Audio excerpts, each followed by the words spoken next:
I'm Dr. Joanne Mitchell-Martin, founder, along with my late husband, Dr. Elmer Martin, of the National Great Blacks in Wax Museum in Baltimore.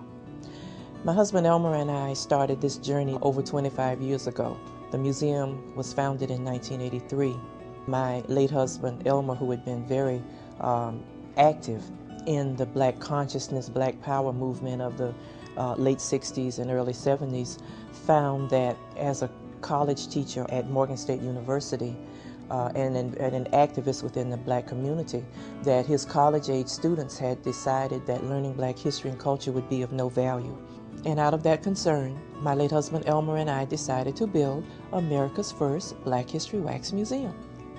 When you enter the Great Blacks in Wax Museum, you get the opportunity to bear witness to over 5,000 years of history. You'll find Hannibal on his elephant and Bessie Coleman flying in her plane. You will see Dr. W.E.B. Du Bois and Carter G. Woodson greeting you in our lobby area. When you enter the museum, you will learn about the magnificence of Africa.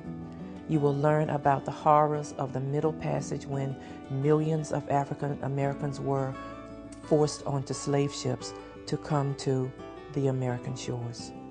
There are a number of notable figures on display at the National Great Blacks in Wax Museum. Along with finding a Frederick Douglass or a Harriet Tubman, you will find little-known people like a Jocko Graves, a young child who, legend has it, volunteered to watch over the horses for George Washington as they were crossing the Delaware. Religious leaders such as Richard Allen, who was one of the founders of the AME, African Methodist Episcopal Church, or Mother Mary Lang, who founded the Oblate Sisters of Providence.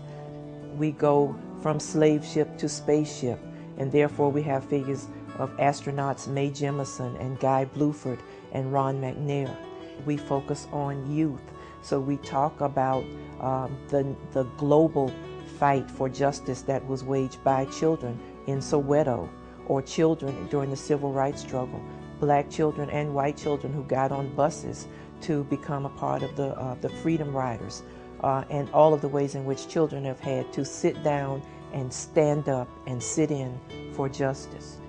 And this is a museum that does indeed focus on the global history. So a Nelson Mandela is here, Kwame Nkrumah, Winnie Mandela, and a Haile Selassie is here, all leaders who helped their African nations to come into freedom and independence. Baltimore has a tremendously rich history, and so it is fitting that the National Association for the Advancement of Colored People, or the NAACP, as it's more commonly known, is located here in Baltimore.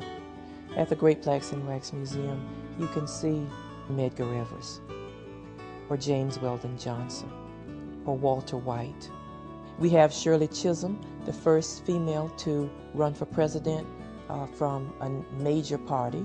There is just so much history to see, whether it's local history, our state history, our national history, or our global history, that shows the ways in which people, many of whom started on slave ships, have helped to distinguish themselves here in this nation of ours.